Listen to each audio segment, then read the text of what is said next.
আসলে নাই ঘুমাচ্ছে বলে।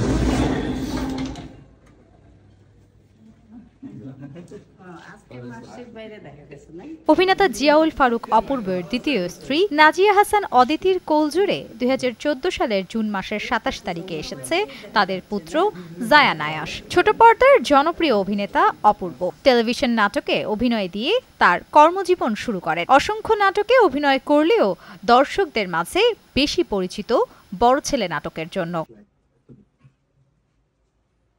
অভিনয়ের পাশাপাশি সামাজিক যোগাযোগ মাধ্যমে বেশ সরব অপূর্ব। সম্প্রতি 1 মিনিট 55 সেকেন্ডের একটি ভিডিও শেয়ার করেন তিনি। ভিডিওটিতে দেখা যায় আমেরিকা থেকে ফিরে ছেলে আয়াসের রুমে যাবার পরে বেলকনির পর্দা সরিয়ে চুপি চুপি ছেলের কাছে গিয়ে কপালে আলতো করে চুমু দেয়। এরপর বাবাকে জড়িয়ে ধরে আয়াস কান্না করে।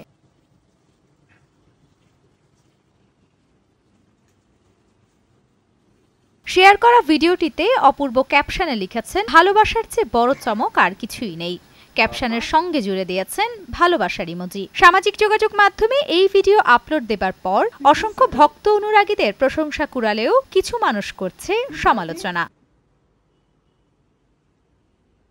নামির আহমেদ, নিউজ ডেস্ক, চ্যানেল 9।